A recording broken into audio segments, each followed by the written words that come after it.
Comment devenir plus efficace, mieux gérer son temps, faire avancer ses projets et comment atteindre ses objectifs sans finir au bout du rouleau. 3, 2, 1. Tu écoutes Bye Bye Procrastination, le podcast qui t'aide à devenir maître de ton temps, à booster ton succès et à créer plus de sérénité grâce au pouvoir de l'organisation. Je suis Claire, coach en organisation et en efficacité. Ma mission, permettre aux entrepreneurs de réussir sans se cramer en les aidant à construire une organisation simple et efficace. Dans ce podcast, seul ou avec mes invités, on parle de productivité, de gestion du temps, de motivation et d'entrepreneuriat et je te partage les meilleurs conseils pour faire passer ton organisation et ton business au niveau supérieur. Alors si tu cherches comment dire ciao à la charge mentale et atteindre tous tes objectifs sans te sacrifier, tu es au bon endroit. 90% des entrepreneurs démarrent l'année tout feu, tout flamme. On a de jolis objectifs, un joli plan d'action et une motivation qui crève le plafond. On est boosté à 1000% devant la nouvelle page blanche qui s'ouvre. C'est le début de l'année et tout est possible. Sauf que quelques semaines après le 1er janvier, ce n'est déjà plus la même limonade. Parce que la réalité est passée par là.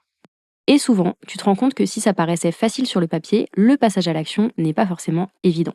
Tu réalises aussi que les résultats éclairs que tu imaginais ne sont pas forcément là. Bref, tu te retrouves en PLS. La belle motivation que tu avais au départ a été balayée par les premières difficultés.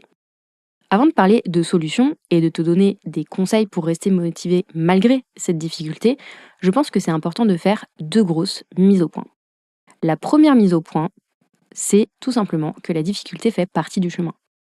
Quand on entreprend, qu'on fonde une start-up, qu'on devienne freelance ou qu'on monte son business en solo, la difficulté fait partie du processus. Il y aura forcément des hauts, et à l'inverse, des bas, des périodes beaucoup plus compliquées et difficiles. La difficulté peut venir de tellement d'endroits et de causes différentes qu'elle est absolument inévitable. Ça peut être des difficultés de collaboration avec un client, des difficultés à faire rentrer des projets et du chiffre d'affaires, de la surcharge de travail qui s'accumule systématiquement.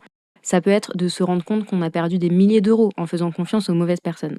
Ça peut aussi être un projet qui fait un gros flop ou des échecs qui s'accumulent. Personnellement, je trouve ça très rassurant de me dire que la difficulté fait partie du chemin. Ça veut dire que la difficulté est normale, qu'elle est surmontable et qu'elle est temporaire. C'est juste une étape et une opportunité d'évoluer. D'ailleurs, je suis certaine que la compétence la plus précieuse que l'on développe quand on entreprend sur le long terme, c'est pas le marketing, le management ou l'organisation. La compétence la plus précieuse d'un entrepreneur, c'est sa résilience face à la difficulté. Quand on parle de difficulté, on va systématiquement avoir 3 grandes étapes qui nous permettent d'en sortir. La première étape, c'est l'identification d'un problème. C'est le moment où la difficulté devient apparente et évidente. On se retrouve avec un problème sur les bras qu'il va falloir gérer et résoudre. La deuxième étape, ça va être l'analyse de ce problème et la recherche de solutions. C'est le moment où on va creuser pour comprendre d'où vient le problème et trouver des leviers pour le résoudre. Ici, on se rend souvent compte que la difficulté, c'est une invitation, du coup, pour ajuster la stratégie, prendre du recul et faire des changements nécessaires. Même si on est d'accord, elle n'est pas très agréable à vivre. La troisième étape qui nous permet de sortir de la difficulté, c'est la mise en œuvre des solutions et donc la résolution du problème. C'est l'étape à laquelle on commence à créer un après la difficulté. Et quelle que soit l'échelle et le niveau de la difficulté, j'ai envie de dire, c'est à peu près le même schéma qui se dessine. Ce qu'il faut retenir à mon sens de cette première mise au point, c'est que, je l'ai dit, la difficulté fait partie du chemin et qu'on y sera confronté quoi qu'il arrive. Même quand on part avec toutes les cartes en main, avec un plan à toute épreuve, on va se retrouver dans la difficulté à un moment ou à un autre. Les meilleurs entrepreneurs ne sont pas ceux qui échouent le moins. Ce sont simplement ceux qui progressent malgré la difficulté. La deuxième chose à retenir à mon sens, c'est que la difficulté, elle est temporaire. Quels que soient les moments difficiles auxquels on fait face, c'est temporaire.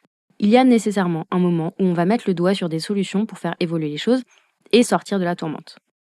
J'ai personnellement une énorme marge de progression sur la gestion de la difficulté, la vision de l'échec et son impact sur ma motivation. Mais je suis intimement persuadée que faire la paix avec la difficulté et l'embrasser en quelque sorte, c'est la seule manière de bâtir un business sur le long terme. Soit on accepte la difficulté comme faisant partie des règles du jeu, soit on change de jeu. Je ne vois pas vraiment de troisième voie possible. La deuxième grosse mise au point que je voulais faire, c'est sur la motivation en elle-même. On a tendance à croire que pour faire des choses, il faut être motivé, avoir envie.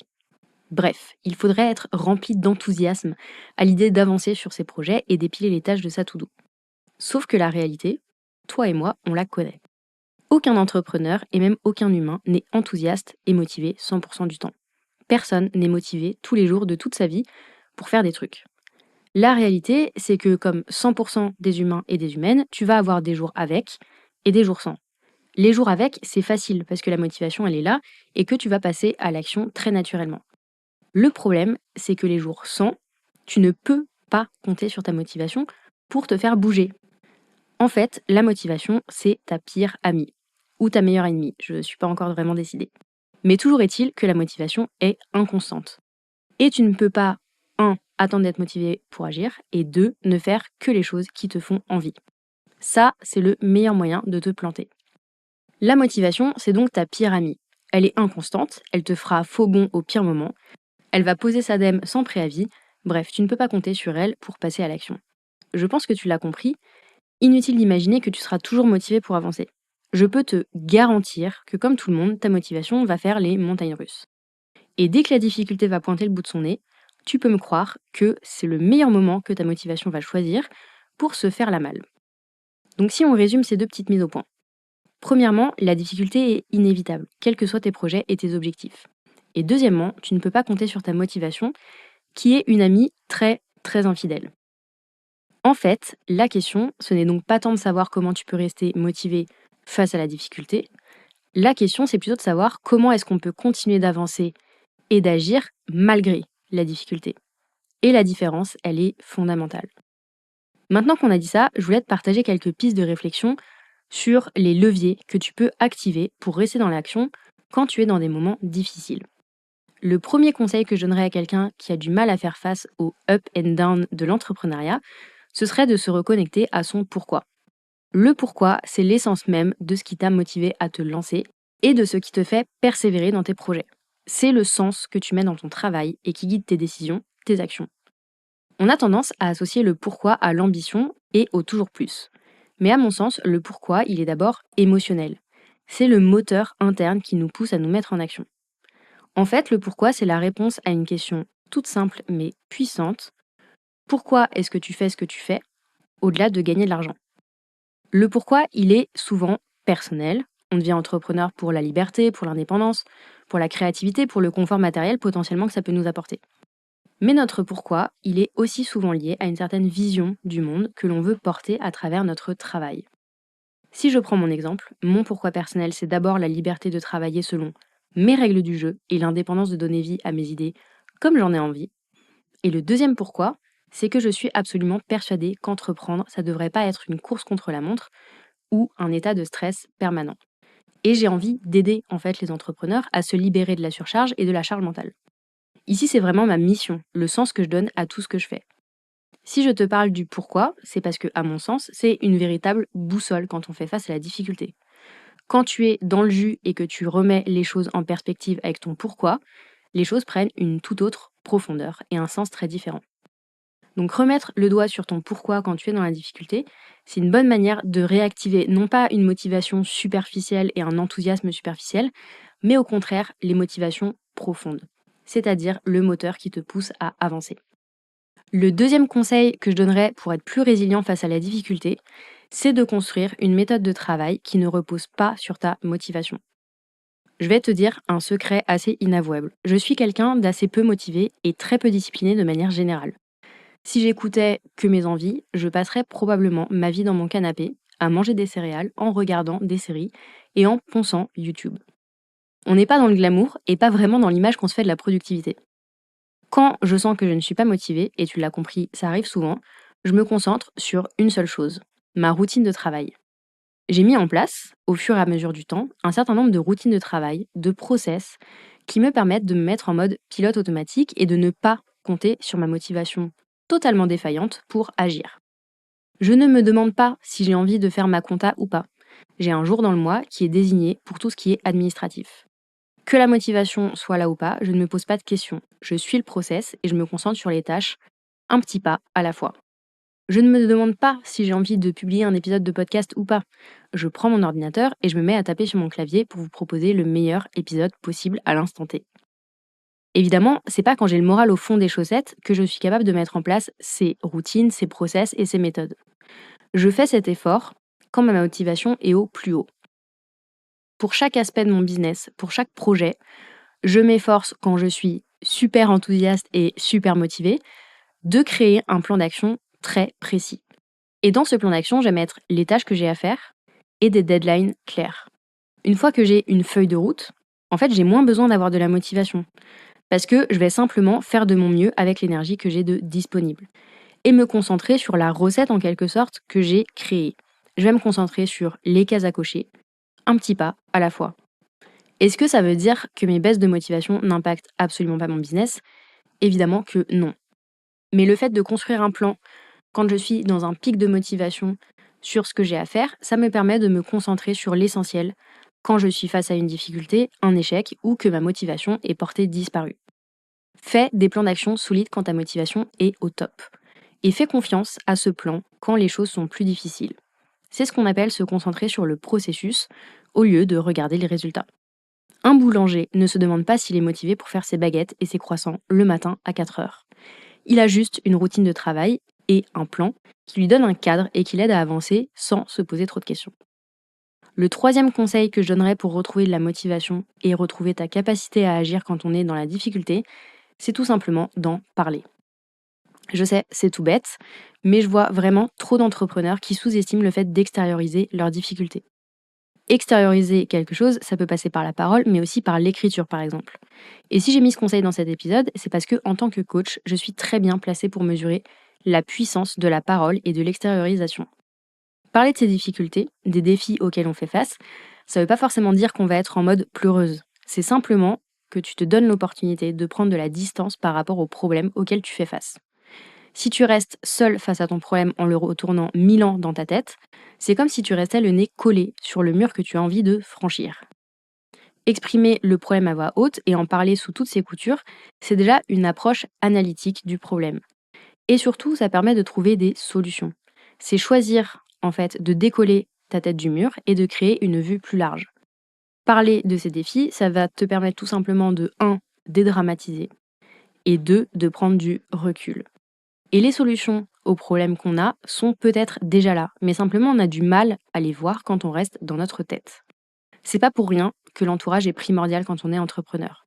C'est plus facile de faire face à la difficulté, aux échecs et au manque de motivation quand on peut en parler que quand on est seul à se faire des nœuds au cerveau. Le quatrième et dernier conseil que j'avais envie de partager avec toi dans cet épisode, c'est de sortir, genre à l'extérieur. Quand tu sens que tu es dans un moment difficile, prends tes meilleures baskets, tes mocassins ou tes tongs, peu importe, ouvre la porte et va prendre l'air. Le pire truc quand on manque de motivation, c'est de passer sa journée derrière l'ordinateur à attendre qu'elle pointe le bout de son nez. Au lieu de scroller sur LinkedIn ou Instagram, tu peux tout simplement faire quelque chose qui va te faire du bien, comme sortir prendre l'air, marcher un peu. J'ai remarqué que dans mon cas, ça marche à chaque fois. Les jours où la motivation n'est pas là, le simple fait de sortir, de voir la lumière du jour, de me promener juste quelques minutes et de bouger mon corps peut faire toute la différence. Ça peut aussi être de sortir avec mon ordi sous le bras et aller travailler dans un café. C'est tout bête, mais le simple fait de bouger son corps et de se mettre en mouvement peut faire toute la différence dans une journée où tu as le moral dans les chaussettes et aucune motivation pour avancer. Franchement, je pense que les up and down font véritablement partie de l'aventure quand on est entrepreneur, même si c'est pas toujours simple à vivre et encore moins à gérer. Tu peux tout à fait mettre en place des petites choses pour mieux vivre ces montagnes russes. Un peu comme une prescription, une antidote pour continuer d'avancer quand tu fais face au manque de motivation ou à des moments difficiles. Je te conseille vraiment de profiter des moments où tu es au top pour mettre en place des routines, des plans d'action qui seront d'autant plus précieux dans les moments où tu auras du mal à avancer régulièrement. Et si cette année, tu as vraiment envie de sortir du flou, de piloter ton business avec confiance et de voler ma méthode complète pour te fixer des objectifs réalistes et motivants, pour créer un plan d'action clair et détaillé qui te permettra de les atteindre, pour mettre tes objectifs au centre de tes priorités et pour retrouver de la clarté sur ta vision et sur ton pourquoi, c'est exactement ce que je t'enseigne dans le programme Unstoppable. Avec Unstoppable, je te donne toutes les clés pour enfin atteindre tes objectifs sans te poser 10 000 questions tous les jours, sans t'éparpiller et t'épuiser, sans y laisser ta santé et ton âme. C'est pas parce que l'année a déjà commencé qu'il est trop tard pour bien planifier ton année. Au contraire, c'est le moment parfait pour affiner tes objectifs et mettre en place un vrai système qui te permette de les piloter sereinement. Mon système d'organisation est ultra minimaliste. Je définis mes gros objectifs pour l'année, je les transforme en feuille de route et en plan d'action, et ensuite je suis mon plan d'action comme une recette de cuisine, que la motivation soit là ou pas. Et c'est tout. Pas de méthode alambiquée, pas de rétro-planning compliqué, pas de to-do list à rallonge. Uniquement un plan d'action clair. Et c'est la force d'un excellent système d'organisation. Tu as le pouvoir de sortir du flou et de l'incertitude. Tu as le pouvoir de reprendre le contrôle sur tes objectifs et tes priorités pour développer le business dont tu rêves.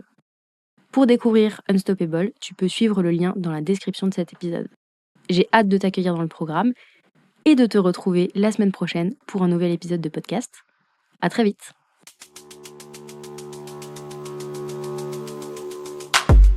J'espère que tu as aimé ce nouvel épisode de Bye Bye Procrastination et que tu y auras trouvé de quoi faire passer ton organisation au niveau supérieur. Si c'est le cas, je t'invite à mettre 5 étoiles sur ton application préférée, à me laisser un commentaire ou à partager cet épisode autour de toi.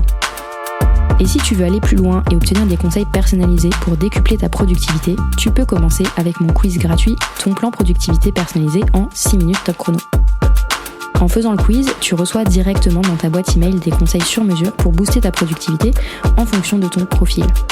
Je te mets le lien direct vers ce quiz gratuit dans la description de l'épisode. On se retrouve très vite pour un nouvel épisode de Bye Bye Procrastination. À bientôt.